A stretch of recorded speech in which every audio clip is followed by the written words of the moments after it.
This glass is empty and it's not been washed either. That's because Joburg's had a big water problem in recent times. First we were exposed to load shedding and now we've become acquainted with water shedding in certain parts of Gauteng. This is Tonight. I'm Bruce Whitfield. Joining me to discuss the water crisis in Gauteng, Percy Sechemane, who is the Chief Executive of Rand Water. Now you've got to explain to me please how this works, because you're Rand Water. You basically pump water out of the Vaal Dam, purify it and then distribute water to the municipalities of Tshwane, Ekurhuleni and the city of Joburg. Roughly? Yeah, roughly. The municipalities and some businesses and the mining houses would be our main customers. So that's how it works. We buy water from the Department of Water Affairs, who in our case in Gauteng would buy water from Lesotho in terms of the Lesotho Highlands Water Project. And then from there we purify the water and then we distribute it. But first it has to go into our own reservoirs and then it moves over to the municipalities' reservoirs and then they take over in terms of distributing the water. Explain to me please why for September so many residents in Gauteng couldn't do something as simple as fill a glass of water.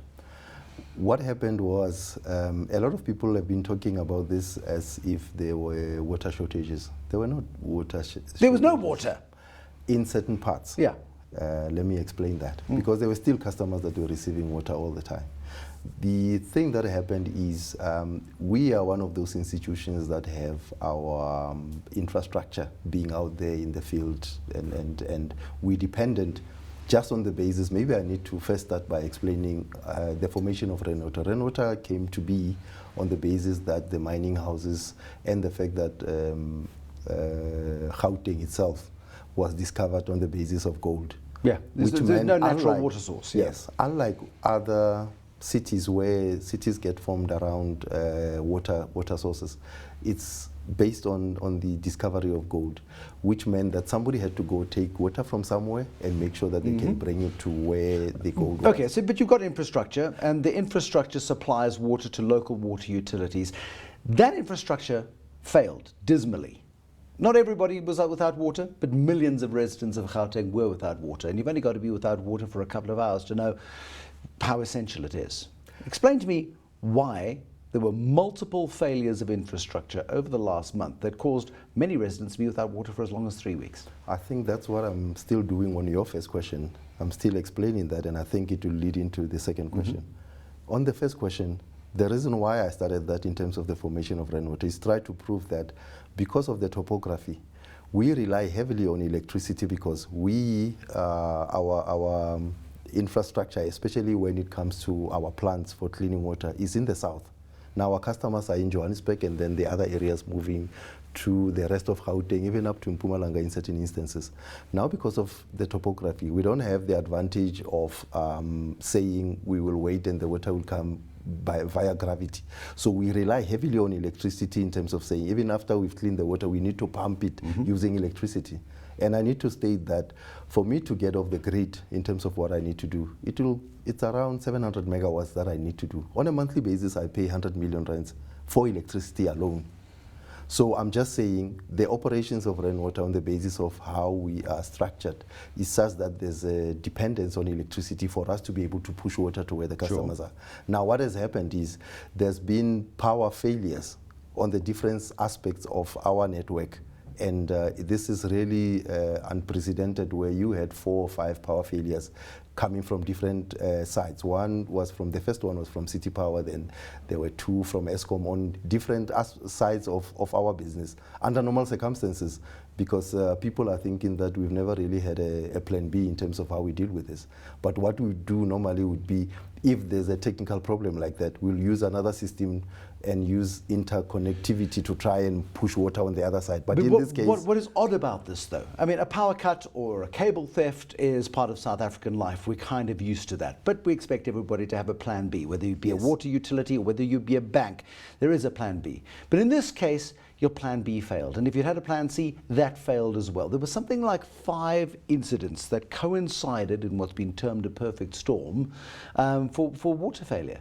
Now, that goes beyond coincidence, surely. That's some of us are thinking that there are other things that we need to look at in terms of that. Because under normal circumstances, like I'm saying, over all these years, I mean, this is my 7th year as the Chief Executive of rainwater, and we've never really experienced this in this way. But there has been power failures as well, or technical fault. But you've been able to circumvent. But we've been able to circumvent that. That's why I'm saying we have interconnectivity in our system.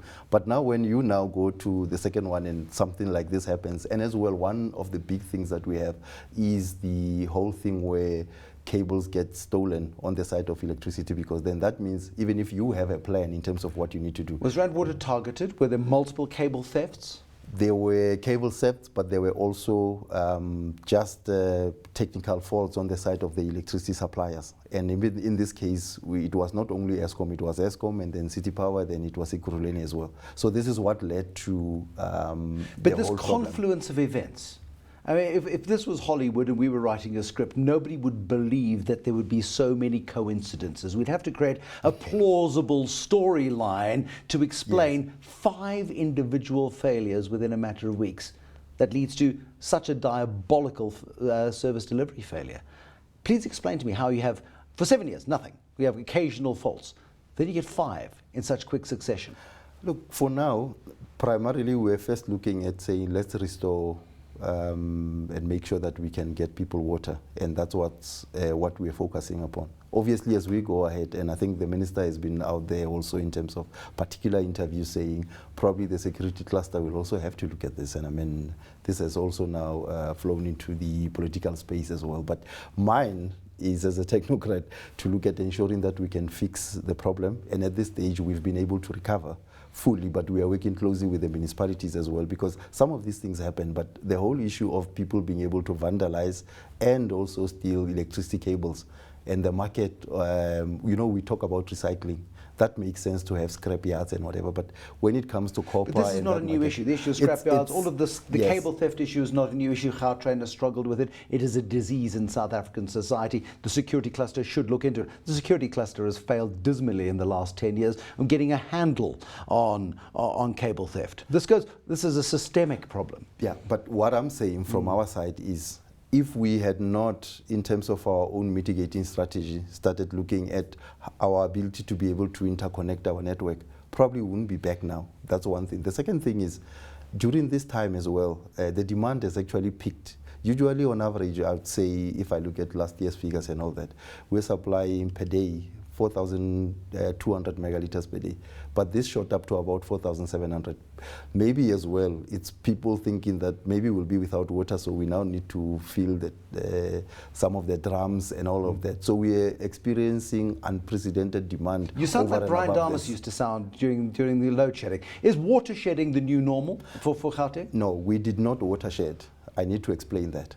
But as I'm saying, when the demand was shooting up like that, it meant those areas where we had water, we first had to create load, but still make sure once we've created load, the people that are getting water should not be affected. I mean, areas like Sentin and a lot of areas in the south did not experience this because at least in terms of how our system is structured, those, whether it's technical fault or sabotage or whatever you would want to call it, did not happen. Were you targeted? You haven't answered that question. I cannot say at this particular point in time. What do you suspect? It's a very highly unlikely scenario that happened. I don't know whether it was just how things happened or there's more to it. But if we assume that syndicates are operating the cable theft world, the fact that they hauled out a cable at one pump station, they could have been very well responsible for hauling out cables at other pump stations, for argument's sake. Perhaps you were targeted, maybe not with a vindictive idea of cutting off water supply, but just because you're vulnerable and an easy target. What are you doing about security? Look, that's the thing. We are, in terms of our own primary facilities, we are a national key point in terms of those. So the highest standards of security apply there. And even on the secondary and the ancillary. No, they didn't. You see, people do not understand. It's not about our own space in terms of where these things happened. But if you look at the electricity side, you would have substations, you will have transformers as well. But then if they are outside the national key points, as an example, there has to be a line that comes and feeds into our own network for us to be able to pump water to where the customers are. But in this case, even if you do something to that particular transformer or substation, even if it's outside our space where everything is heavily secured, this is what you get as well. So primarily now, some of the things that we'll be doing after this week. We are setting up appointments with all our power suppliers to look at how to deal with this, because for a mitigation strategy, part of the things that we did was we have firm supply agreements like with Eskom. We're paying a premium to actually ensure that there's minimum disruption. I mean, as you say, this is old news from a point of view of electricity, but on the other side, there's been load shedding, there's been all of sorts of things, but we've never really experienced this because we had plan B in terms of dealing with this kind of But issues. your vulnerability has been exposed. You have been exposed. You are vulnerable outside the grid that you control as a national key point. What stops that happening again tomorrow? No, but that's the thing. That's what I'm saying. That So part Joburg of what remains I've said, vulnerable. part of what I'm setting up meetings now with my counterparts within the space of electricity where people supply us.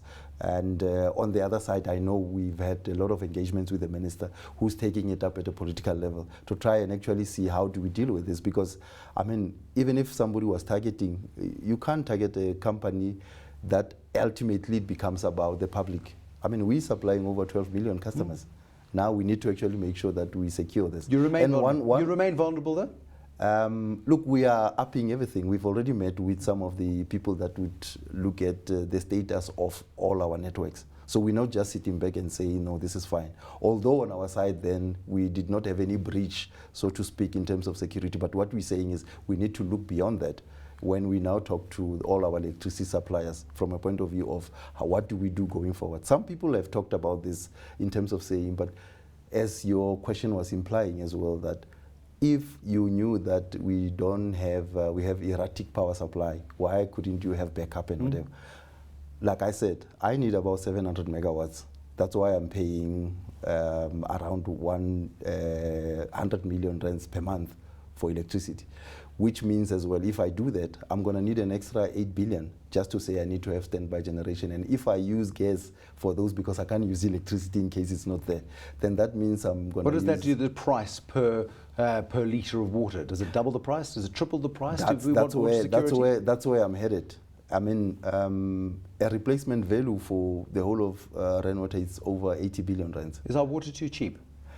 For what we offer, we try. Remember, you need to balance these things. Water is a fundamental right. It's enshrined in the Constitution. So at all times, I look at these things that I can come up with any solution, like building another power station as if now I'm now in the water space for my requirements of 700 megawatts. But at the end of the day, I need to make sure that everybody gets access to water, or in fact, acting on behalf of government. Is water so there's too cheap? Affordability versus this. Is water too cheap? Look, I think it's affordable. I don't want to say too cheap. For what we're getting, and remember, in Gauteng is different from other areas. There's still areas now where we're operating where sometimes we've had these kind of problems as well. But I'm saying we've been able to manage this. But if I were to go in terms of looking at the international best practices, if I may use the word, for saying, for my replacement cost, how much am I putting into my infrastructure to make sure that it's fine?